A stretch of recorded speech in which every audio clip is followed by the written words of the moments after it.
The South African Revenue Service has extended the filing season deadline for non-provisional individual taxpayers from the 23rd of November to the 2nd of December 2021.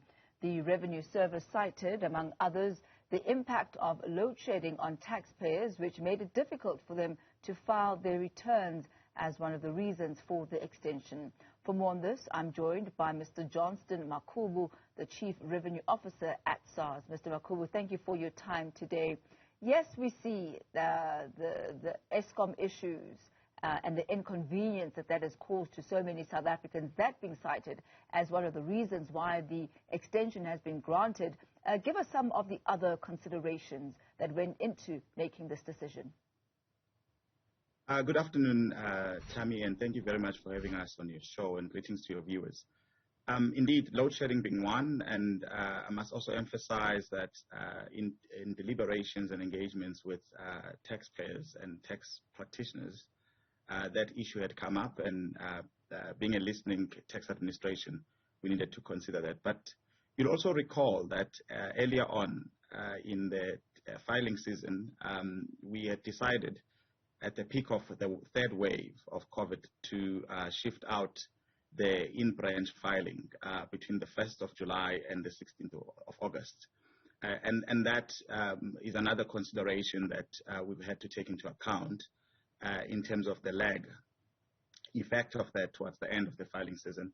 But also we take into account the fact that some of our audit processes have taken longer than we had anticipated due to certain risks that we are mitigating for, and some of the taxpayers that we're trying to get through our e-booking system had a bit of a challenge, and some of those systemic issues were considered from our end in making sure that we are fair in considering the taxpayers in that regard. And how will this affect your tax collection processes? Look, Tammy, in general, the patterns that we normally see is that those taxpayers that have got money that is due to them are the first to file. So they would normally be on the front end of the filing season. The first 4 weeks would have seen quite a number of those that are owed monies by the tax administration filing their returns. Generally, the tail end are those that have got debits or debts that are owed that would wait until the end to really close off their obligations. So to answer your question, we necessarily don't see the 7 days shift to the 2nd of December affecting the tax collections.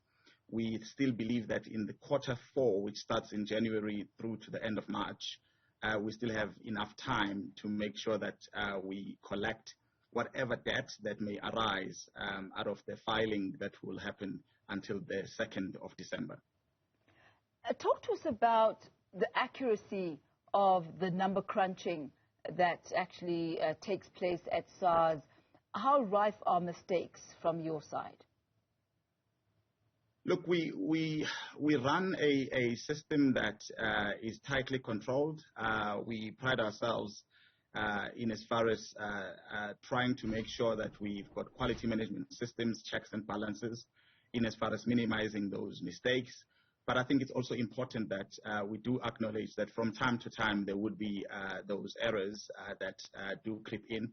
But broadly, our sense is that the errors are on the minimal side, and that our quality management system does allow us, and the checks and balances that we have in the process and in the value chain do allow us to make sure that we've got higher reliability in terms of the outcomes that we process.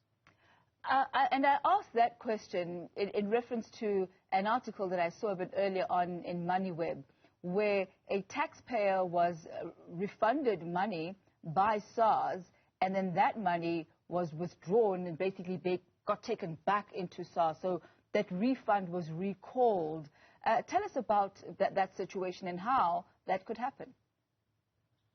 So in general, there could be, we work closely with the banks from time to time, and it could be that our risk management system in that particular instance would have not picked up that particular refund was undue or not duly paid. In the instance where it is found out later that that refund was unduly paid, there are recall systems that take effect. This particular matter, we are still investigating it to establish the circumstances and why it was recalled back. And as soon as we are done with that particular investigation, Tammy, we will be able to provide a much more conclusive view. I think it suffices for us to say that when we do process any refund, we would have done the checks and balances. And if it needs to be recalled, we would recall it prior to it landing on the taxpayers' accounts.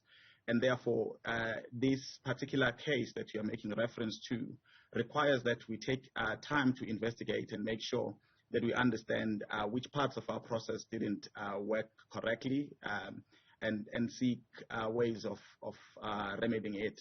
I'm not able conclusively to comment until that particular internal review process is completed.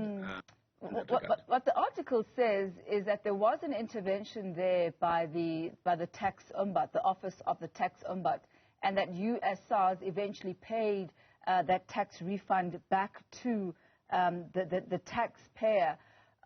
What then about those taxpayers who never have the opportunity of going to a tax ombud and basically who don't get their returns as they were supposed to get because of whatever, technical or technological glitches that may have occurred on your side as SARS? So indeed, in instances where there are cases such as the one you're citing in general, Tammy, I think it's important to say that as an organization, we do have an open channel through which taxpayers can be able to directly raise those issues. And you would know in the tax ombudsman even approach that they would encourage that the issue be raised with SARS first. Therefore, we have platforms for taxpayers to be able to raise those concerns and those complaints, and immediately when they are raised, we do deal with them, and through a structured process, complaints management office that we do have, and we do take those complaints as they come through seriously in line with our strategic objectives, which says we seek to make it simple and easy for taxpayers to be able to meet their obligations. And in instances where we err, we would be the first to accept that our process has failed and investigate it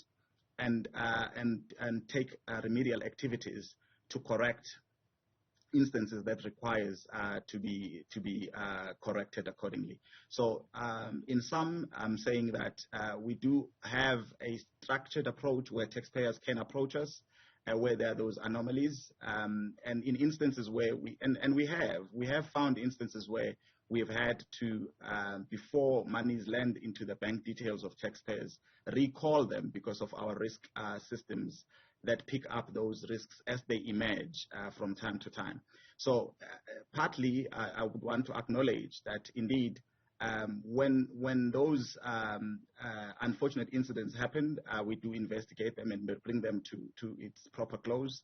In this case, in the OTO, Office of the Tax Ombudsman, when it was raised, we did investigate and we did action remedial activities. We would like to believe, Tammy, that increasingly there is fewer and fewer of these instances, and we believe in continuous improvement, and we would hold ourselves to investigating in order to be able to tweak and change and upgrade our systems where they are showing signs of weaknesses. Now, going back to the current year, the deadline was supposed to be yesterday, the 23rd of November. Up until that date, which was yesterday, how many tax returns had already been submitted, or how many had actually already filed? How many South Africans had already filed their tax returns? We had received a total of around about 5.7 million returns, submissions that were filed, Tammy, and of those, around 4.4 million were for the current 2021 tax year, and around 2.8 would have been, and that would have been to about 2.8 million taxpayers in that regard. So of the 5.7 returns that we received as at yesterday, 4.4 million, if I round off, was pertaining to the current tax year. The difference, Tammy, would have then been for other tax periods outside the current tax year that we are currently assessing. And what was your target for this year? Look, we had expected by this time to be sitting roughly around 5.8, 5.9 million returns, so we are trailing a little bit behind. But we also understand the reasons that I made a reference to earlier, the shifting out of the in-branch filing from the 1st to around the 16th of August, where we were not able to run our branches. And therefore, we do believe that we are on track to meet our challenge in terms of our estimates in relation to those returns that we were aiming by now to have received. And how much in payments has already been paid out to taxpayers? We have paid already around 22 billion rands in refunds to taxpayers, covering multiple periods. But if you want to zoom into the current tax year, we've paid around 19.9 billion rands, which is in relation to about 1.3 million taxpayers. So overall, 22 billion for all the periods, but in particular for the current tax period, 2021, we've paid around 19 billion to 1.3 million taxpayers. Mr. Johnstone Makhubu, Chief Revenue Officer at SARS, thank you so much for your time today. Perhaps a sigh of relief for those who haven't yet submitted their tax returns.